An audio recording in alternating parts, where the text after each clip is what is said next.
Pushkin. On an evening in early December 2018, the young CEO of a cryptocurrency exchange reportedly dies while on his honeymoon in India. This death is not announced to customers for another month, and when they're told Gerald Cotton is the only person to hold the passwords to their funds, conspiracy theories grow, leaving some to wonder, could Gerald Cotton still be alive? Honeymoon, moving the body, all the missing money. It was like, but what happened? A Death in Cryptoland, available wherever you get your podcasts. Previously on Deep Cover. During the late spring of 1985, FBI agent Ned Timmons was deep undercover in the Cayman Islands. His goal was to spy on Leigh Ritch, the kingpin of the drug syndicate. As he got closer to Leigh and deeper into this world, he became increasingly worried. The stress is unbelievable. There's no backup. You're not going to be able to hit the radio and call 911. You're not going to be able to call for help because nobody's coming. Meanwhile, Leigh had problems of his own. He worried that the feds were watching him. And to complicate matters, he says his go-to bank in the Caymans was no longer accepting his money.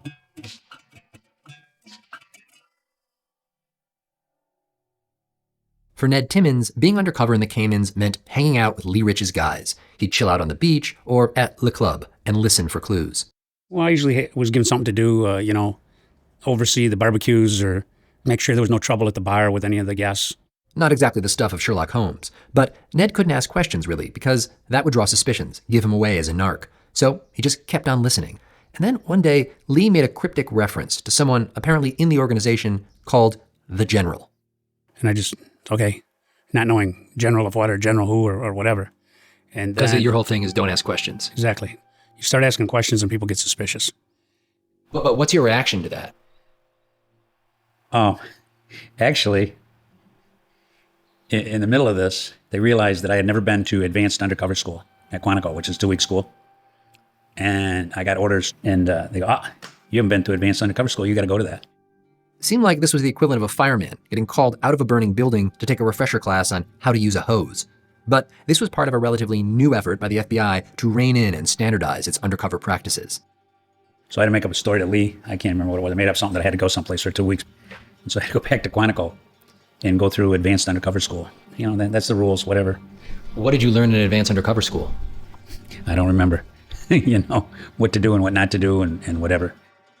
So, not especially interested in his classwork, it seems. And perhaps that's because his thoughts were still back in the Caymans. That comment about the General, it got him thinking. Was this just some stupid nickname? Or was Leigh talking about an actual general? Was it possible that there was someone above Leigh? That's just the mindset of the FBI. We're going to work this up right to the top, just like the mafia. We're going to go after the dons. We're going to go to the top of the food chain in crime. Our objective is to work up and kill the head of the snake. I'm Jake Halpern, and this is Deep Cover. Episode 6, The Silent Partner.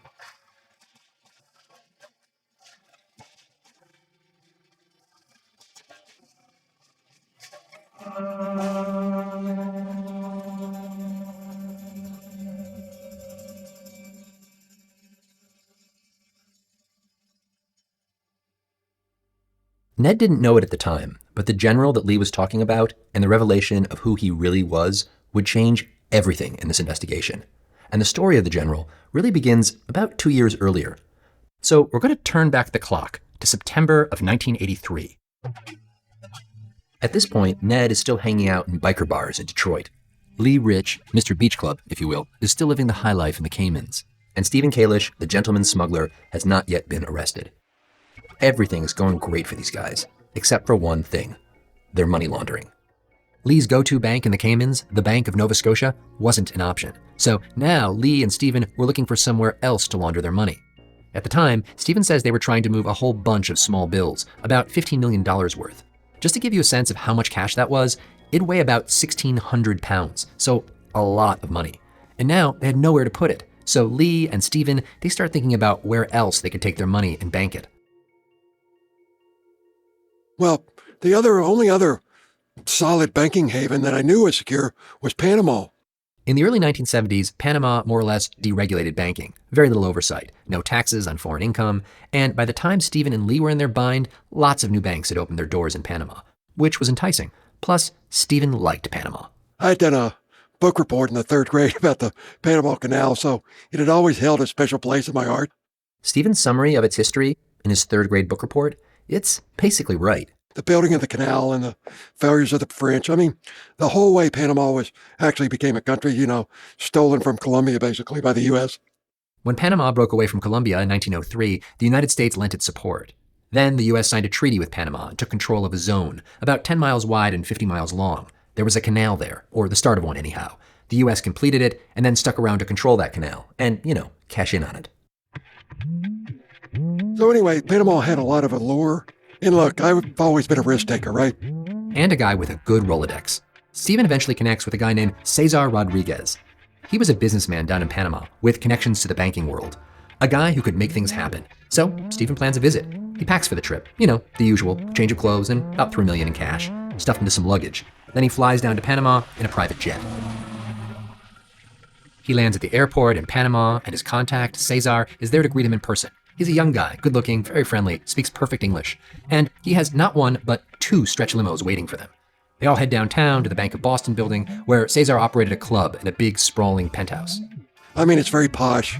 It's very tricked out. There's a small little nightclub, a restaurant.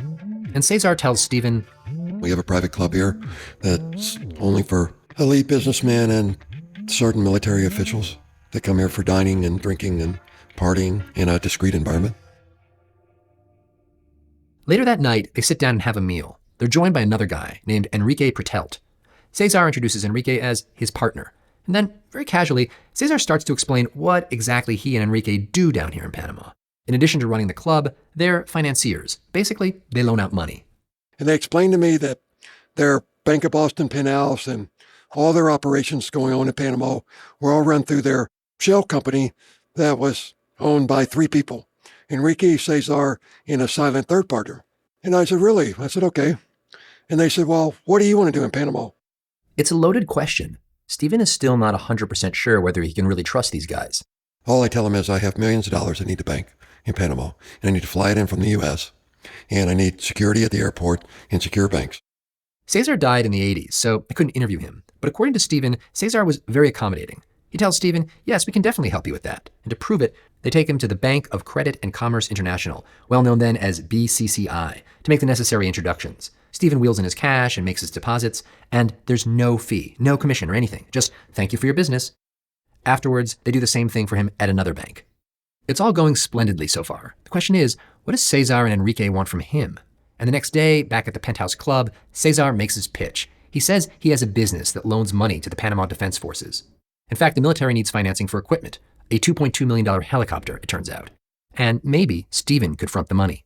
If you're interested, you can make $300,000 for setting up the financing, and then you can make 10% interest annually on that financing, and it'll be backed up by a letter of credit from the Panamanian Defense Forces.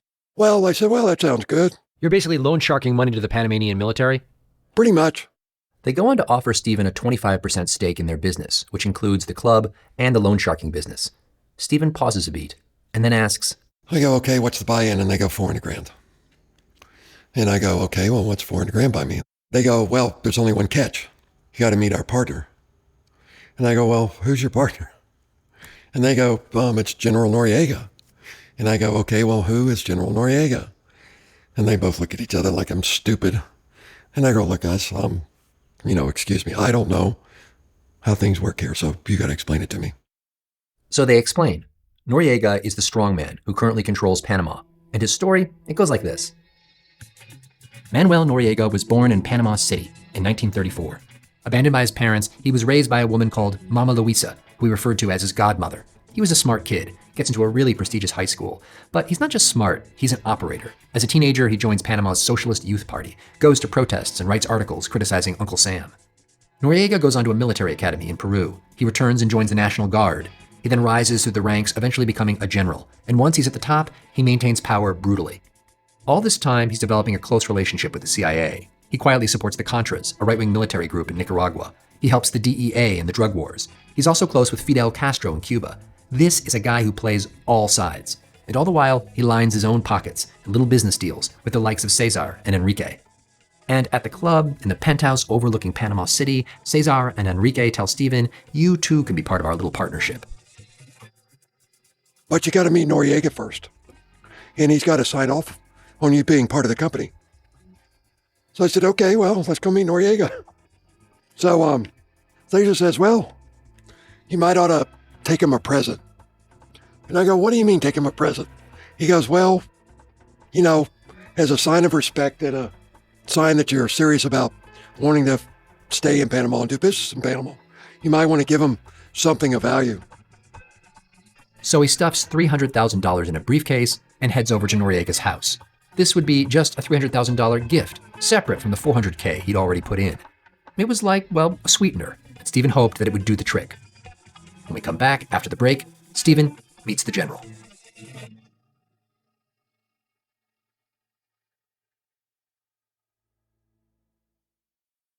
This past year has shown us that without your health, you have nothing. If you're not well, you can't work, look after yourself, or take care of your family. You can't enjoy the life you worked so hard to build. That's why you need to prioritize taking care of your long-term health today, before it goes from good to bad to worse. So invest in your long-term health with Forward. Forward is intelligent medicine with a personal touch. Their doctors are dedicated to catching top killers like cancer and heart disease early, before it's too late. And catching them early could save you tens of thousands of dollars in the long run. Everyone's health history is different, which is why Forward doctors personalize a health plan with you, based on your genetics, lifestyle, and biometrics, to achieve long-term results and ensure nothing gets missed. It's time to invest in a doctor that's invested in you. Go to GoForward.com today to protect your future health. That's GoForward.com. GoForward.com. This past year has shown us that without your health, you have nothing. If you're not well, you can't work, look after yourself, or take care of your family. You can't enjoy the life you worked so hard to build. That's why you need to prioritize taking care of your long-term health today, before it goes from good to bad to worse. So invest in your long-term health with Forward. Forward is intelligent medicine with a personal touch. Their doctors are dedicated to catching top killers like cancer and heart disease early, before it's too late. And catching them early could save you tens of thousands of dollars in the long run. Everyone's health history is different, which is why Forward doctors personalize a health plan with you, based on your genetics, lifestyle, and biometrics, to achieve long-term results and ensure nothing gets missed. It's time to invest in a doctor that's invested in you. Go to GoForward.com today to protect your future health. That's GoForward.com. GoForward.com. So, Stephen Kalish, the gentleman smuggler, the hippie kid from Texas, he gets a ride over to General Manuel Noriega's house with his briefcase filled with cash. Oh, he's got high walls with ivy growing and lots of military personnel walking, patrolling the area. It's a beautiful home. I'm escorted into his office, and I sit down and I set the briefcase down next to his desk. Noriega is dressed in his military uniform. His most unusual feature is the skin on his face, which is badly pockmarked. Some people even called him Pineapple Face, but always behind his back, never, ever to his face. To Stephen, he's very friendly.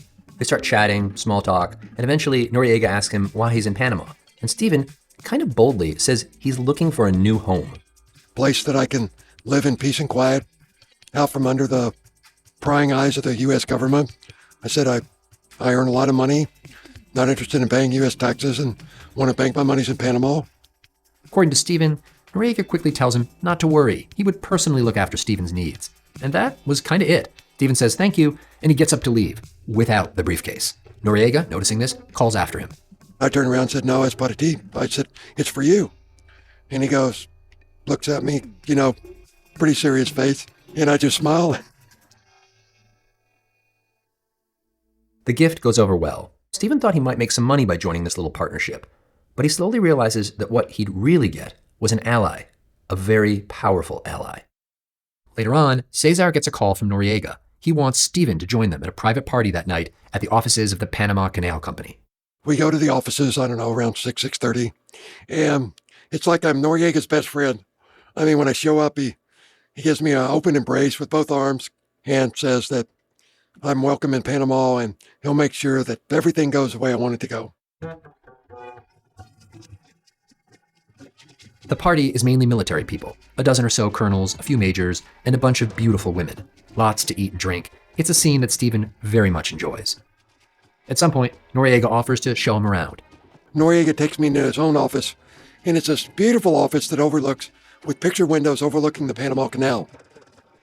So Noriega goes back to the party and closes the door to his office and leaves me sitting at his desk, watching ships go by in the Panama Canal, thinking about that third-grade report I wrote, making out lines of cocaine on Noriega's desk, and snorting the lines, right?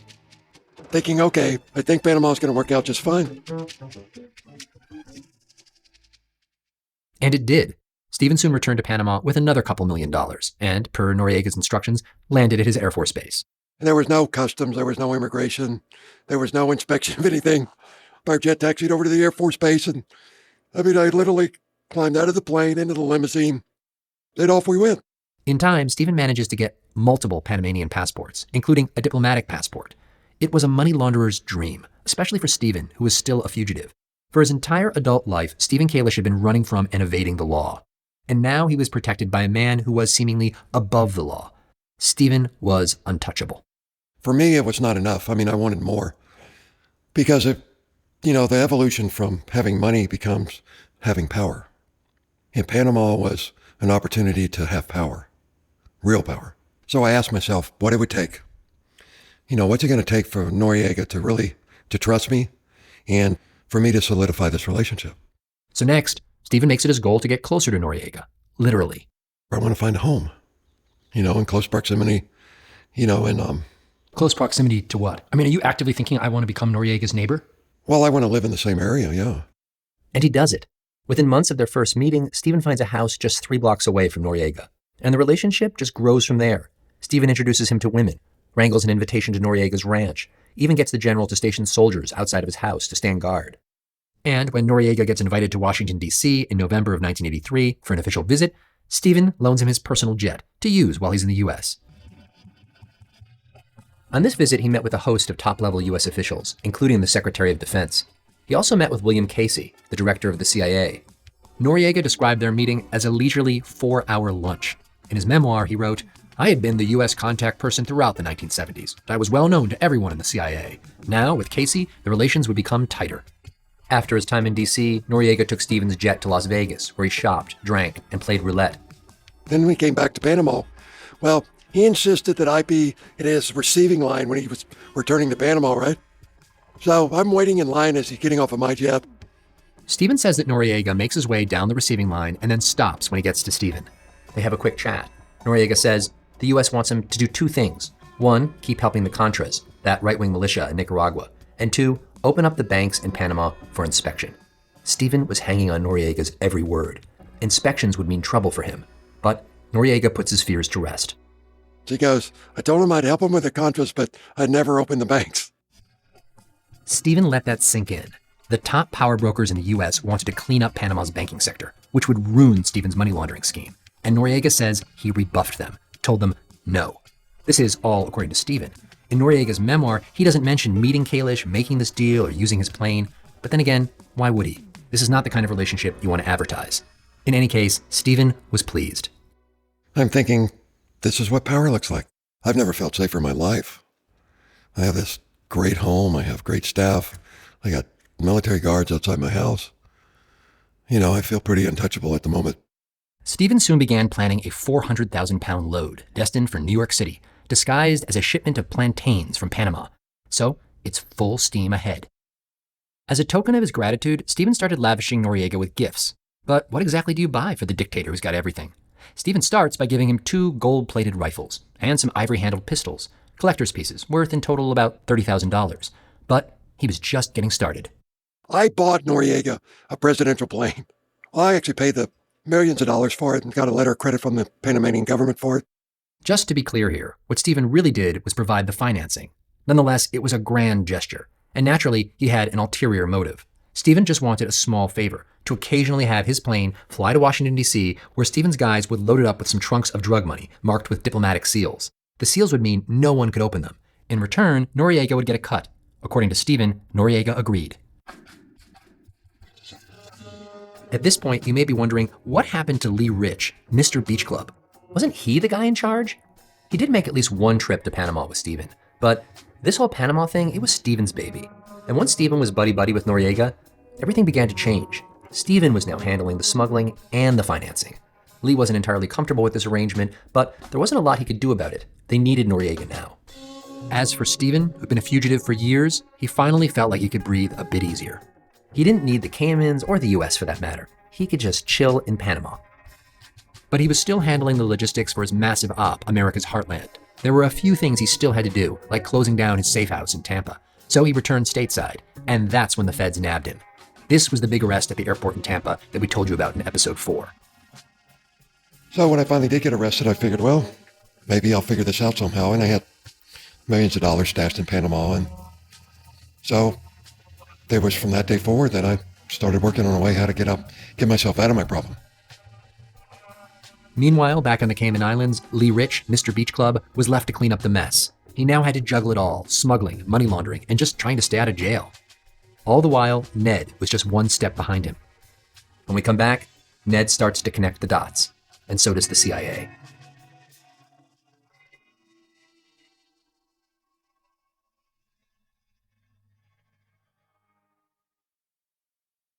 Lost in the Sahara Desert, Lars has a craving. Water! Thanks to Salesforce Customer 360, the teams at Hydration Nation come to the rescue. The marketing team offers him a selection. Bubbly? And the service team suggests an upgrade. Oh, raspberry. With Salesforce Customer 360, all your teams unite around Lars to make him a happy, hydrated customer. Learn how to succeed from anywhere at salesforce.com/customer360. Hi, it's Marlo Thomas. I host the podcast Double Date with my husband, Phil Donahue. We love interviewing other long-married couples about what makes marriages last. The conversations are fun and sexy and very personal. But you don't have to take my word for it. Here's what some of our listeners have said. Delightful, warm, entertaining, and really interesting. Marlo and Phil are exactly what we need. You know what? This is my new obsession. Feel all the feels. So beautifully done. The guests are interesting, surprisingly open about their personal lives, and hosts Marlo and Phil are charming. This is the best podcast I've ever had the pleasure of listening to. So nice to listen to a podcast about love, life, and real partnership. If you could use a little more love in your life, listen to Double Date from Pushkin Industries. You can find us wherever you get your podcasts. It takes Ned a little while to piece it all together, because at first, when Leigh mentioned the general down in Cayman, Ned was just confused. I had no idea if that's talking about Colombia or who, where. But then Ned recalled another clue that Leigh had dropped. A couple days later, he referred to him as old Pineapple Face. Pineapple Face. That's what did it. Eventually, Ned realizes who this must be. He didn't know all the details or politics surrounding Noriega, but he knew enough.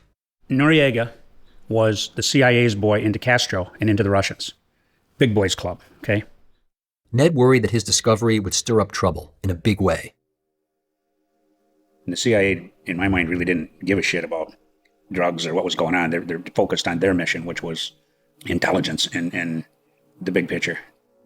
By exposing Noriega as a bad guy, Ned would be interfering with the CIA's mission. And that's not something Ned wanted to do. He was already pretty worn out. Remember, he had just returned home from a stressful time down in the Caymans. And now he had a new potential enemy, the CIA. He began imagining how this all might play out. CIA always has contract people that work for them. They'll kill you. And I didn't trust them. I was constantly leery of them. A bit paranoid? Maybe. But his worries about pissing off the CIA were well-founded. Over the years, Noriega had worked hard to cultivate an image as an ally in the U.S. war on drugs. These efforts got him friends in Washington. Noriega had a whole stack of letters from his U.S. admirers, like one from the U.S. Attorney General, written in 1984, which said, "Thank you for your continued support in our mutual efforts to suppress illicit drug trafficking and to ensure a safer and healthier environment for all of our citizens." So, if this got out, that Noriega was in fact at the very top of this massive drug smuggling operation, well, that'd be a huge embarrassment to the American government at large. The CIA did eventually get wind of Ned's investigation. At some point, they contacted another FBI agent who worked closely with Ned. I spoke with this agent. He's now retired, but still, even all these years later, he didn't want to go on the record. He told me that 2 CIA agents invited him to lunch and then, very casually, started asking him questions about Noriega. He understood immediately what was going on. They wanted to suss out what the FBI knew about Noriega. They were apparently concerned because he was their asset. The agent told me he managed to brush off the CIA guys. But soon enough, all of this would come to a head.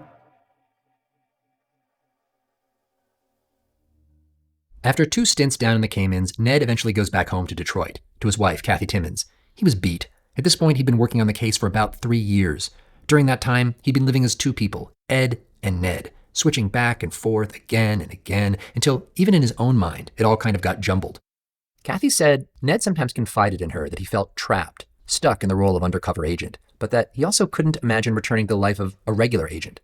He said, I can't go back. I don't think I can go back to just, working cases and this and that. I said, of course you can. And he's like, no, I don't think I can. And, I was looking at these pizza places. I was like, I don't want to run pizza places. I'm an FBI agent. Kathy says Ned actually drove them over to a pizza parlor that he had his eyes on. He pulled into the parking lot, and I never even got out of the car. I said, Ned, I'm not going to go into the pizza business. I'm like, stop. Strangely, when I mentioned all of this to Ned, the plan to open the pizza shop, the conversation with Kathy, his desire to get out, he didn't remember it. Any of it. I have no recollection of a pizzeria or any interest in a pizzeria. I have no idea. You have no memory of that? No. Ned did acknowledge that he knew Kathy felt frustrated and concerned that his undercover life was getting out of control. Kathleen she's very smart and she's very credible, always has been. If that's what she remembers, that's what she remembers. And that's pretty much all I got from him. If what Kathy said was true, then it was almost like he'd gone back and edited his own memories, removed the moments of doubt and frailty that didn't fit into the hard-boiled detective narrative. Almost like he and the ghostwriter had done in the novel. In many ways, Ned and Kathy seem to exist in two parallel but entirely separate realities. And perhaps the ultimate example of this involves an incident that occurred a few months after Ned got back from the Caymans, when both of their lives came to a screeching halt. For Kathy, it all began at the firing range. She was there doing some target practice when she heard an announcement.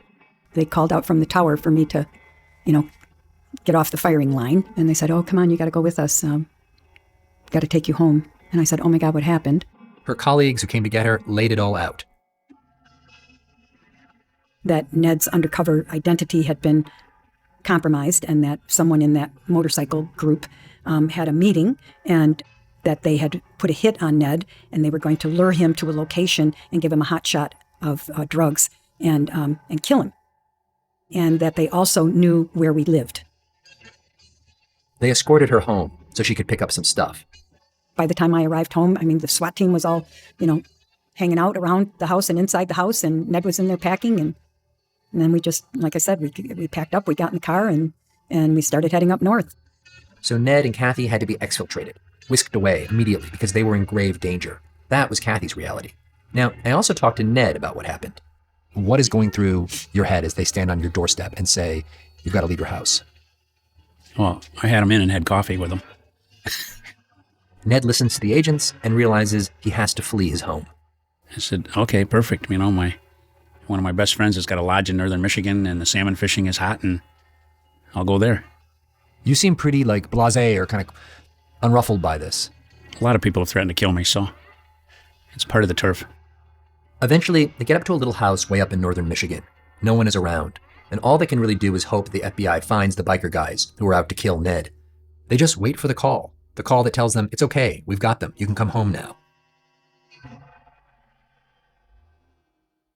As Kathy recalls it, the time up there was tense. Ned's initial blasé attitude apparently didn't last. He's left just to stew in his own thoughts, because everything has finally stopped. And in its absence, the anxiety just pours in, like a dam had broken. He was drinking just so hard. He was nervous, not nervous, oh, I'm scared nervous. I could see that, he wasn't getting enough sleep. His nerves were on ends. Kathy wasn't certain what to do. And so I was always wary of saying too much or pushing too much back because I didn't want anybody to know. I didn't want to go to his supervisor and say, what the hell kind of oversight is this? You need to pull him in. Just for a second, were you not doing that out of a sense of loyalty to him? Why not? Why didn't you go to the supervisor and say hey? Well, because he was my husband. I loved him. I kept telling him, you need to stop. Just that this has got to stop. That all of this intrusion into our personal lives has to stop. This is crazy. Here we are up in northern Michigan for weeks on end with nothing to do, waiting for phone calls. This is not any kind of a life that I want to lead. And this isn't what any of us signed up for.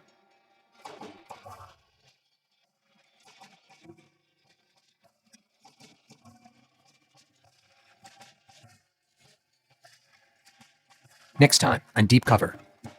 Did I sit down and have lunch or dinner with him? No. Okay. I was aware of him. I was very aware of him. I remember the day that Ned Timmons ever got involved with me. I wish he had never heard my name.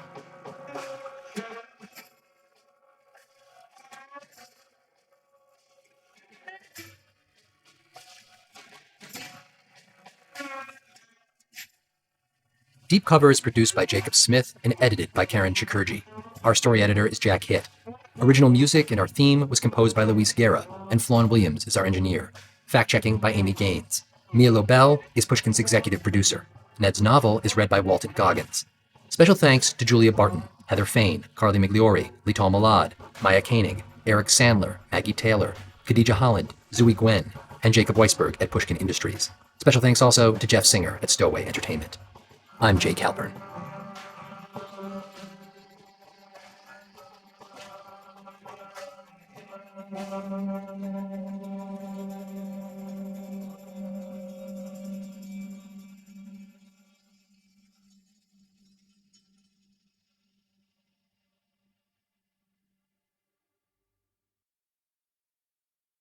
Lost in the Sahara Desert, Lars has a craving. Water! Thanks to Salesforce Customer 360, the teams at Hydration Nation come to the rescue.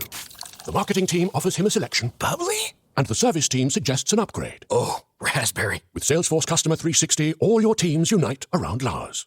To make him a happy, hydrated customer. Learn how to succeed from anywhere at salesforce.com/customer360. Hey everyone, I'm Nicole. And I'm Jordana. And we're the co-hosts of the Betches Brides podcast. If you're someone who's getting married in a bridal party, soon to be engaged, or even already married, then this podcast is for you. We explore all facets of the complex interpersonal struggles rooted in the wedding planning process and the stress that comes with it all. From choosing your bridesmaids without insulting the friend you left out to all the tricks for dealing with uncooperative in-laws, we've got you covered. We also give relationship advice so you can have a happy and healthy marriage. And most importantly, we make fun of how ridiculous weddings can be, because after all, they're only one day of your life. Download Betches Brides wherever you get your podcasts.